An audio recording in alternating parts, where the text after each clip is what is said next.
Hello students. आज का हमारा जो टॉपिक है वो है अलाउद्दीन खिलजी के प्रशासनिक और आर्थिक सुधार। पिछले वीडियो में हमने देखा था कि अलाउद्दीन खिलजी ने कैसे राज्य सिंहासन प्राप्त किया और किस प्रकार उत्तर भारत और दक्षिण भारत की विजय प्राप्त की। आज हम बात करेंगे कि वो विजय प्राप्त नहीं करता था, विजेता ही नहीं था, अपितु उसने प्रशासन में भी अनेक सुधार किए। ठीक है, उसने प्रशासन में सुधार किए, आर्थिक सुधार किए, ताकि वो एक इतने बड़े साम्राज्य को सुव्यवस्थित तरीके से चला सके। जब हम उसके प्रशासनिक सुधारों की बात करते हैं तो जो सबसे पहला जो पॉइंट इसके अंदर हम बात करेंगे वो है राजत्व सिद्धांत। अलाउद्दीन सुल्तान पद की प्रतिष्ठा को बढ़ाने वाला शासक था और वह भी राजा को इस पृथ्वी पर ईश्वर का प्रतिनिधि मानता था। वह मानता था कि राजा का कोई संबंधी नहीं होता, वे या तो उसके सेवक होते हैं अथवा उसके प्रजाजन। ठीक है, तो हम देखते हैं कि जो राजा था वो ईश्वर का प्रतिनिधि होता है, इसलिए सभी को उसकी बात माननी चाहिए। उसके मंत्रियों अथवा अधिकारियों किसी में भी उससे वो सलाह नहीं लेता था। ठीक है, उस युग में सुल्तान को प्रभावित करने वाले केवल दो ही वर्ग थे, एक अमीर वर्ग और दूसरा उलेमा वर्ग। अमीर वर्ग कौन होता है? जो राजा के जो शासन के मंत्री होते हैं, उन जो उच्च पद होते हैं, उन पे जो अधिकारी होते हैं, उसको अमीर वर्ग कहा जाता है। और उलेमा जो धार्मिक गुरु होते हैं। अलाउद्दीन ने अपने अमीरों की शक्ति को कुचलकर उन्हें आज्ञाकारी सेवकों के साँचे में ढाल दिया। राज्य की नीति निर्धारित करने में वह उलेमाओं का हस्तक्षेप कभी भी सहन नहीं करता था। काजी मुगीसुद्दीन के साथ बातचीत करते हुए एक बार अलाउद्दीन ने कहा था कि मैं नहीं जानता कि इस्लामी कानून की दृष्टि में क्या उचित है और क्या अनुचित। मैं राज्य की भलाई अथवा अवसर विशेष के लिए जो उपयुक्त समझता हूँ उसे करने की मैं आज्ञा देता हूँ। अंतिम न्याय के दिन मेरा क्या होगा ये मैं नहीं जानता। इस प्रकार हम कह सकते हैं कि अलाउद्दीन पहला मुस्लिम शासक था जिसने धर्म को राजनीति पर हावी होने नहीं दिया। उसके राजत्व का सिद्धांत एक निरंकुश स्वेच्छाचारी सत्ता का विकास करना था। अब जो अगला पॉइंट जो आता है प्रशासनिक सुधारों में वो है कि उसने अमीरों की शक्ति का दमन किया। हम पिछले वाले देख चुके हैं कि किस प्रकार अमीर जब निर्बल शासक होता है तो उसमें उन अमीरों का हस्तक्षेप बहुत अधिक मात्रा में बढ़ जाता है। वो कमज़ोर व्यक्ति को हटा देते हैं या फिर जो उनको जिस शासक को बनाने में फ़ायदा होता है उसी व्यक्ति को वो शासक बना देते हैं।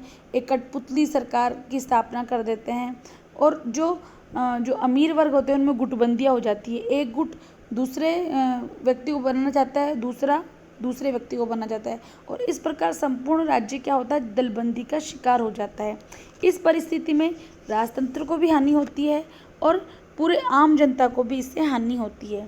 तो अलाउद्दीन खिलजी को ये अच्छे से समझ में आ गया था कि यदि उसे निरंकुश शासन करना है या उसे लंबा शासन करना है तो अमीरों की शक्ति को उसे कुचलना पड़ेगा, क्योंकि उसके शासन के प्रारंभिक वर्षों में भी कई विद्रोह हुए थे। जब उसने इन विद्रोहों के कारणों की जब उसने पता लगाया तो उसने देखा कि इन जो विद्रोह हैं उसके पीछे अमीरों की शक्ति ही है। इसलिए इन कारणों को जड़ मूल से नष्ट करने की दृष्टि से उसने 4 अध्यादेश जारी किए। पहले अध्यादेश का उद्देश्य अनुदान में दी गई भूमि को जब्त करना था। अनुदान मतलब माफ़ी में दी गई भूमि को। सुल्तान ने इस वर्ग को माफ़ी की भूमि के लिए जो दी गई थी उसको कर देने को बाध्य किया और पदाधिकारियों को कहा गया कि उनसे अधिक से अधिक कर वसूला जाए। दूसरे अध्यादेश के अनुसार गुप्तचर व्यवस्था को संगठित किया गया। अमीरों, अधिकारियों, बड़े बड़े नागरिकों, नगरों, कस्बों, बाजारों एवं सरकारी कार्यालयों में गुप्तचर नियुक्त किए गए।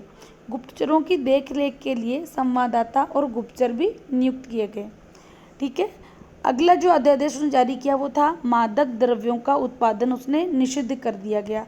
उसने स्वयं भी मदिरापान छोड़ दिया और जो शाही मदिरा पात्र थे उनको भी तोड़ दिया और सार्वजनिक स्थानों पर शराब पीने पर अलाउद्दीन ने क्या किया, प्रतिबंध लगा दिया और नियम भंग करने वालों के लिए कठोर दंड की व्यवस्था की गई। चौथे अध्यादेश के अनुसार उसने अमीरों के परस्पर विवाह संबंधों और समारोह को नियंत्रित किया।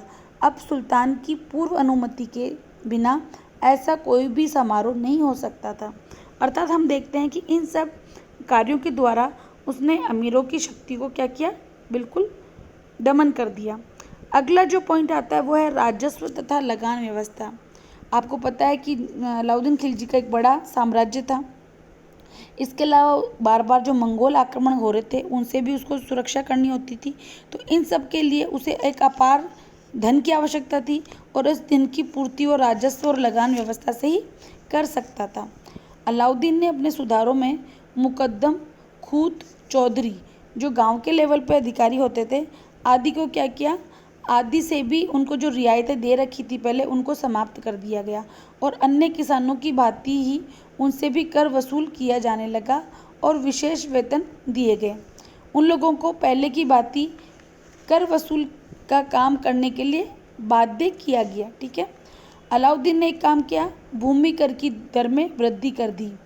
अलाउद्दीन ने कुल उपज का आधा भाग राज्य के रूप में निश्चित किया गया। लगान व्यवस्था का दूसरा महत्वपूर्ण सुधार उसने किया कि भूमि की नाप कराकर लगान वसूल किया। लगान जींस के रूप में वसूल किया जाता था। इसके अलावा उसने घरी कर अर्थात मकानों पे कर और चराई कर, इस प्रकार के 2 नए कर उसने लागू किए। इसके अलावा हिंदुओं से जजिया कर, सिंचाई कर, आयात निर्यात आदि कर भी वसूल किए जाते थे। इन नए करों के परिणाम स्वरूप किसानों को अपनी आय का 75% तक सरकार को करों के रूप में चुकाना पड़ता था। राजस्व तथा लगान संबंधी नियमों को अच्छे से लागू करने के लिए एक अलग से विभाग दीवाने मुस्तखराज का क्या किया गया, निर्माण किया गया।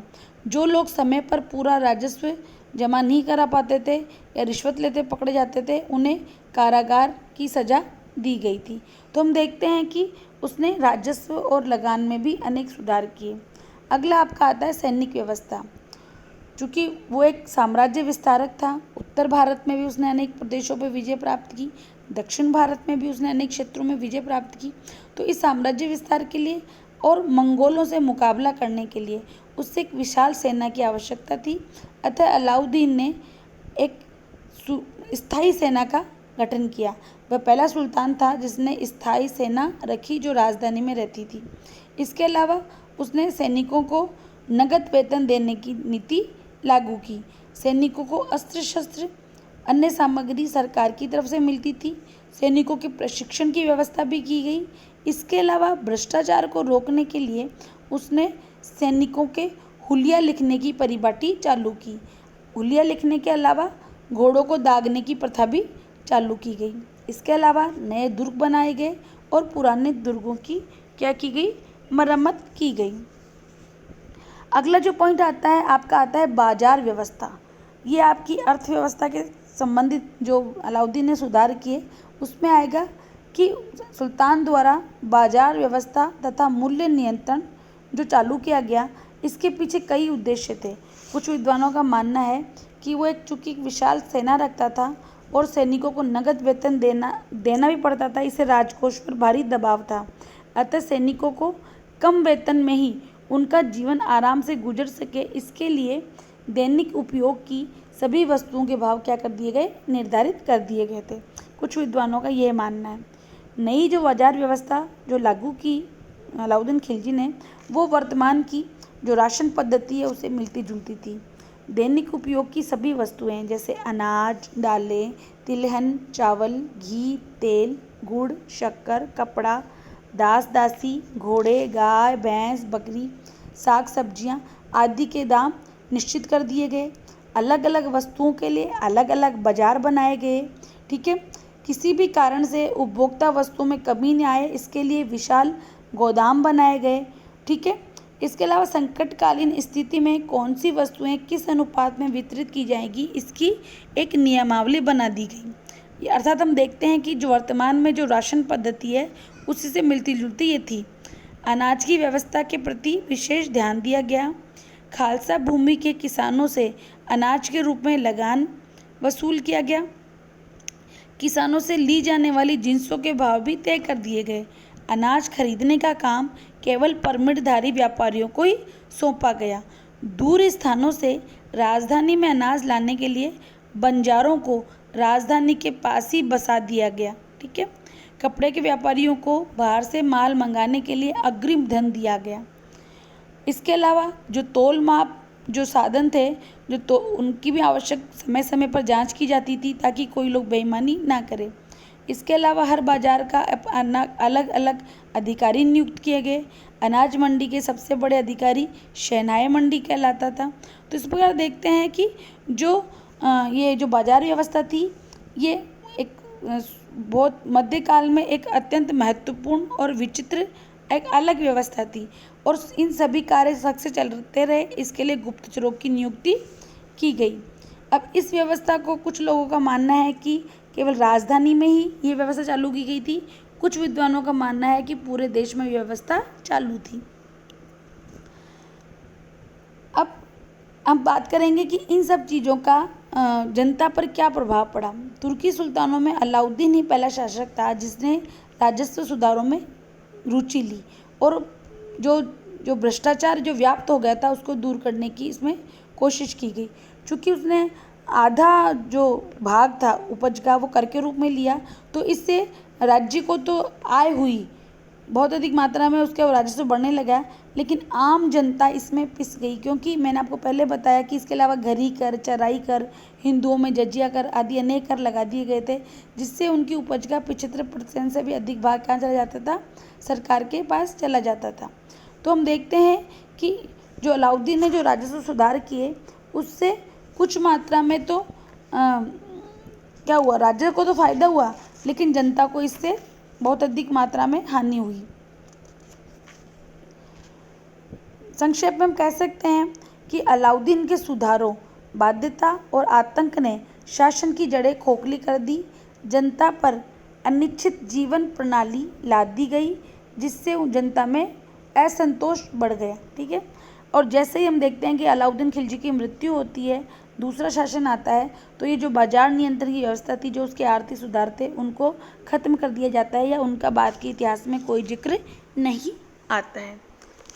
ये थे आपके अलाउद्दीन खिलजी के प्रशासनिक और आर्थिक सुधार। इसी के साथ ये टॉपिक ख़त्म होता है। Okay, thank you.